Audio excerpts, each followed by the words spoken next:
Vamos siguiendo los detalles de la visita del presidente Javier Milei a los Estados Unidos. Ya dimos cuenta de lo que fue la agenda de ayer y hoy los encuentros que tiene por delante, ¿no? Poder hablar ante el BID y después un encuentro con quien es el presidente del Banco Mundial.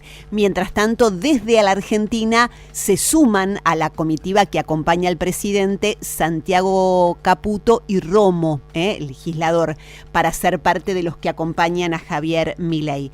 Al respecto, y hablando de las repercusiones y de, bueno, lo que puede dejar esta nueva visita del presidente a los Estados Unidos, vamos a dialogar esta mañana con quien ya está en línea, Alberto Ades, director ejecutivo, jefe de Economía y Estrategia del Fondo NWI Management, que esta mañana amablemente conversa contigo.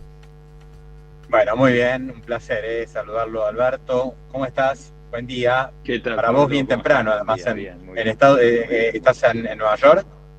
Estoy en Nueva York, sí. Perfecto, o sea que es bien tempranito, 2 horas menos, 8:30 de la mañana. Así es, sí.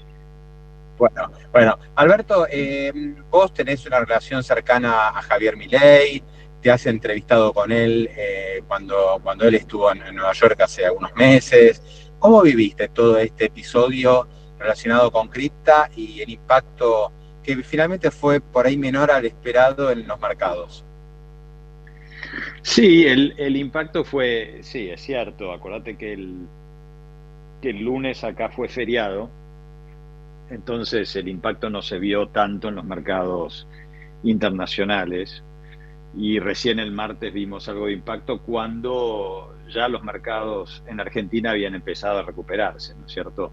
Entonces, en los mercados internacionales no se llegó a ver ningún impacto. Y si vos mirás los precios hoy y los comparás con los precios de hace una semana, por ejemplo, en el mercado accionario no se ve ningún impacto. En el mercado de bonos todavía están un poquito más bajos los precios de lo que estaban hace una semana. Yo creo que obviamente en Argentina tuvo mucho impacto y mucha repercusión y los medios lo cubrieron mucho. Acá el impacto fue más limitado y tuvo menos repercusión. En parte diría porque creo que los inversores extranjeros están acostumbrados a este tipo de cosas, que este tipo de cosas pasen en Argentina de alguna manera, este tipo de sorpresas pasen en Argentina de alguna manera. Y por otro lado, porque hay una cantidad de otros temas raros en la economía y la política internacional que están moviendo los mercados también. Todo lo de Ucrania, todo lo de Israel, todos los temas fiscales acá, la motosierra de Elon Musk, etcétera. Seguir el hilo de la historia acá, de lo que está pasando acá o en Europa o en el Medio Oriente o en China ya es suficientemente complicado. Sí, hoy publiqué un artículo en Infobae, Alberto, respecto a una reunión que hubo ayer en Bank of America, un Argentina Day, como suelen hacer todos los bancos, ¿no? Que algún día en el año juntan a inversores internacionales con empresas locales y bueno, sale ahí un evento importante. Y un poco la conclusión del Argentina Day que organizó Bank of America es que lo de Libra pasó a ser una suerte de anécdota, algo anecdótico al final. No lo digo yo, algunos se enojan cuando yo lo menciono. Es lo que dijeron los inversores que participaron en esta reunión. Sí, yo creo que el análisis, digamos, grueso llega a esa conclusión. Vos decís, bueno, fue una metida de pata y no va a tener grandes consecuencias, digamos, para la dirección de la política económica, de la política fiscal, política monetaria, para la inflación, el crecimiento, etcétera. Tal vez tiene algún impacto a un nivel por ahí un poco más micro de la gestión diaria del gobierno y del involucramiento de Javier Milei con un montón de gente a la cual él se ha hecho muy accesible, tan accesible como lo era antes de ser presidente. Y por ahí tiene algún impacto en ese sentido. Y a veces los gobiernos empiezan de una determinada manera y al año tienen algún shock, algo que les pega y tienen que cambiar. Pensemos en el gobierno de Macri, los cambios que hizo, que empezó con lo de un Ministerio de Economía o una gestión económica muy dividida que fue de a poco consolidando a medida que eso falló. O sea, ese tipo de cosas son normales en los gobiernos y no creo que haya que preocuparse demasiado. Claro, y Alberto, ya pasando a la agenda, porque estuvimos toda la semana muy abocados a la cuestión cripto, a la situación judicial eventualmente que pueda afectar a Milei. Él dijo, me ligó un cachetazo, pero ahora ya estamos otra vez con la mirada puesta en la agenda económica y cómo sigue el tema con el Fondo Monetario. ¿Qué opinás, vos que sos una persona que ha visto pasar 1000 negociaciones? O sea, para mí la impresión que tengo es que lo que sigue dividiendo, no digo que eso vaya a ser un obstáculo para llegar a un acuerdo este año, pero lo que sigue siendo el factor más divisivo entre el fondo y Argentina está relacionado con el tipo de cambio, ¿no? O sea, y ahí hay dos elementos. Uno es la flexibilidad cambiaria, o sea, cuánto permitir que el tipo de cambio se ajuste a los cambios en las condiciones externas o internas, domésticas. Y segundo, el nivel del tipo de cambio, ¿no? Si el tipo de cambio está apreciado, está sobrevaluado o no está sobrevaluado.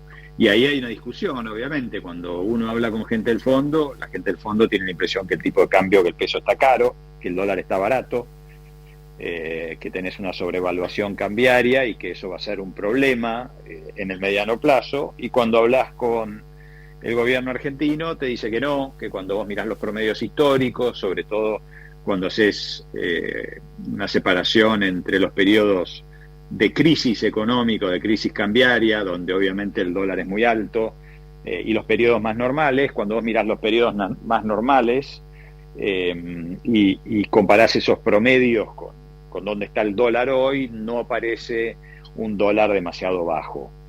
Y ahí creo que sigue habiendo una diferencia, y obviamente en la medida en que el contexto externo se complica, porque se complica en Estados Unidos, no olvidemos que hasta hace 4 o 5 meses los mercados acá estaban esperando que la Reserva Federal recortara tasas por lo menos 3 o 4 veces este año.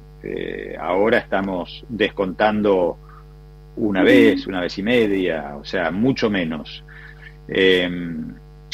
Segundo, la situación en Brasil, que también nos pega indirectamente.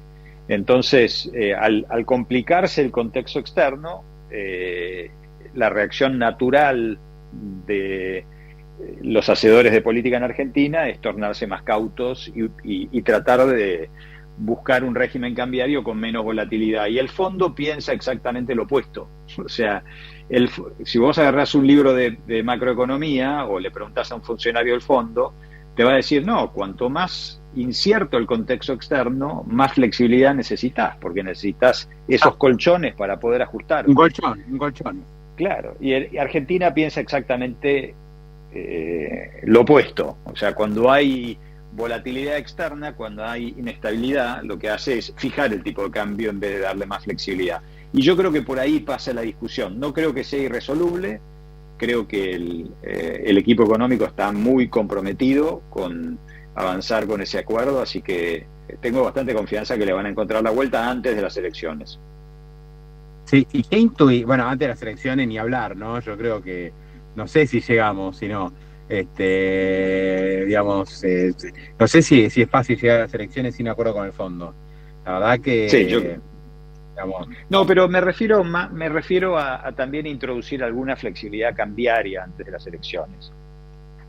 O sea, no llegar con este esquema... ¿Vos crees que eso es posible? O sea, ahí ya le pregunto a Alberto Ade, si no a la negociación del fondo y Caputo, digamos. Alberto Ade, ¿vos pensás que sí, yo siempre, sí es posible darle un poquito más de flexibilidad?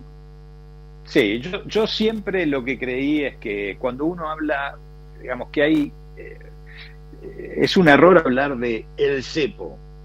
Lo que vos tenés son muchos cepos. Vos tenés un montón de restricciones cambiarias. Algunas afectan a flujos, otras afectan a stocks. Y lo que hay que hacer es gradualmente ir relajando esas restricciones cambiarias. No relajar todo de un día para el otro, sino ir relajándolas gradualmente. Y yo creo que eso es lo que busca el fondo realmente. Es mi impresión, otra vez, como decís vos, Alberto Ades, mi impresión es que el fondo no te está diciendo, no, mira, tenés que hacer un Big Bang, eliminar todas las restricciones cambiarias a los flujos y a los stocks de un día para el otro. El fondo lo que quiere es que vayan avanzando, que vayan relajando. Y van a quedar algunas restricciones cambiarias que afectan a los stocks, como por ejemplo utilidades retenidas, que se van a tener que ir relajando de a poco, gradualmente, dándole acceso al mercado cambiario, los que tienen utilidades retenidas en porcentajes, por ejemplo, lo que se llama calendarizar. Pues decís, bueno, vos tenés, no sé, 100 millones de dólares de utilidades retenidas, y bueno, podés acceder al mercado cambiario 10 millones por mes, por ejemplo, o un 10% por mes. Alberto, hablando de cómo se puede flexibilizar el cepo, que es lo que vos intuís que puede ocurrir, un tema que aparece, digamos, de manera permanente ya en la discusión, y cuando es así es porque cae maduro de que no se va a poder sostener, es el tema del blend, del dólar blend, sí, que le permite a los exportadores liquidar un 20% en el mercado financiero. Esto ya lo había marcado el fondo en su paper hace un año, ¿no? Que generó mucho revuelo y quedó ahí.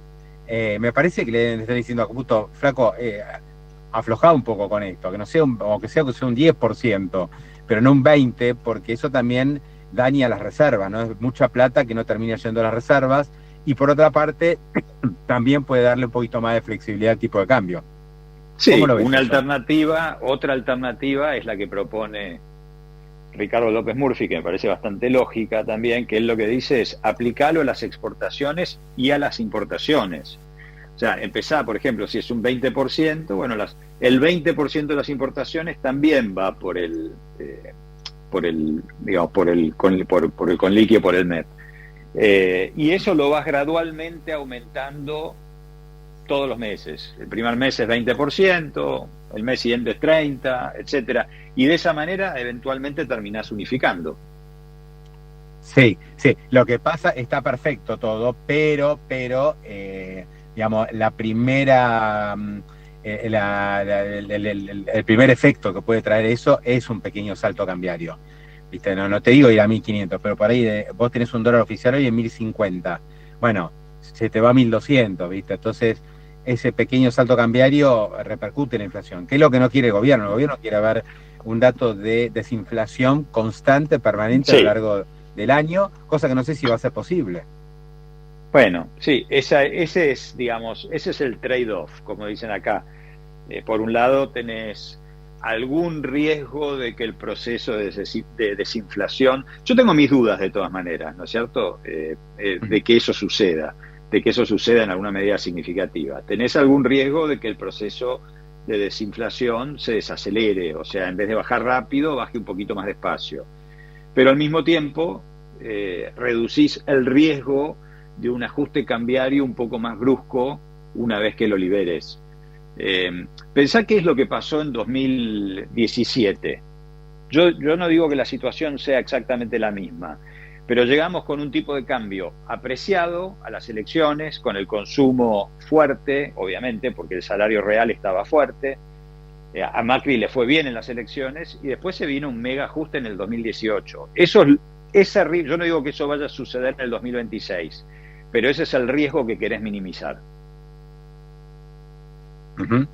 Bueno, o sea que vos, digamos, si te preguntan, que por ahí sí te van a preguntar cómo ves las cosas, diría flexibilizar un poco el cepo de acá hasta las elecciones es algo factible, se puede hacer y sería hasta sano, y no insistir con esta rigidez tan fuerte que hoy tiene el mercado cambiario, que por ahí te complica las cosas, ¿no? Y sobre todo, Alberto, creo que lo que está ocurriendo es que el Banco Central se había imposibilitado de acumular dólares con este esquema.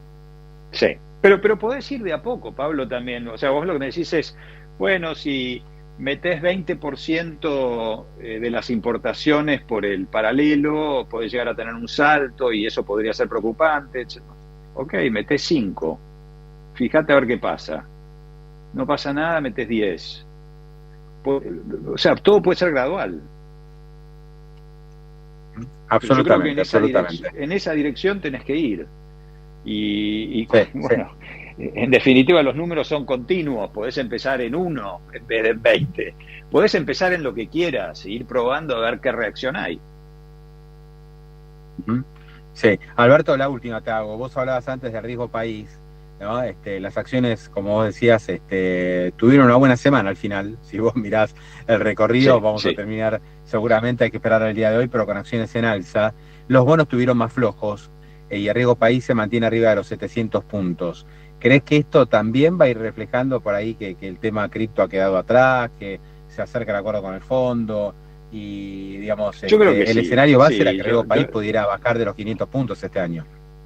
Sí, yo creo que sí. Obviamente tenés el tema de, como decíamos antes, la Reserva Federal no te va a poder bajar tasas. Lo más probable es que no te baje tasas este año. Entonces, y que tengas estímulo fiscal y que tengas aranceles a la importación que te pongan alguna presión inflacionaria, por lo que es poco probable que el rendimiento de los bonos americanos baje este año. Entonces, en ese contexto te empuja el riesgo país un poco al alza. Pero yo creo que una vez que esto quede atrás, con el acuerdo del fondo cerrado, con un ingreso de dólares que yo creo que se va a dar al Banco Central para facilitar el proceso de flexibilización cambiaria, todo eso debería darle impulso a la baja de nuevo a la prima de riesgo país. Perfecto. Alberto, ¿qué plazos manejás para el acuerdo con el fondo? Yo creo que el acuerdo con el fondo, mira, ahora estamos a fin de febrero, yo diría, tenemos las reuniones de primavera del fondo, que son en abril. Yo diría que mi impresión es que a más tardar para las reuniones del fondo de primavera va a salir. Que son después de Semana Santa, ¿no? Que son después de Semana Santa, correcto. Claro, ese sería como un límite. Es más, ese tipo de reuniones, históricamente, me acuerdo los acuerdos con Cavallo en los 90, eran utilizadas para anunciar este tipo de acuerdos. Para hacer estos anuncios. Yo creo que podría salir antes, pero no me sorprendería que lo empujaran hasta abril y lo anunciaran durante las reuniones, que aparte está lleno de inversores, entonces tenés una audiencia cautiva para explicarles todo y para que se vuelvan a Nueva York o a Londres optimistas. Perfecto. Alberto, te mando un gran abrazo, muchas gracias. Creo que ahora está un poquito menos frío en Nueva York, ¿no? Porque han habido tormentas muy impresionantes, mucha nevada. Creo que ahora está un poquito mejor el clima. Sí, ahora supuestamente va a empezar a subir un poco la temperatura, pero hoy a la mañana hacía un frío bárbaro. Te digo, hoy hacía mucho frío. Sí. Alberto, un gran abrazo, buen fin de semana y gracias, como siempre. Igualmente, un abrazo, Pablo, muchas gracias. Saludos. Hasta luego. Gracias. Pablo y a la bolsa, para lucirse en su próxima reunión de negocios.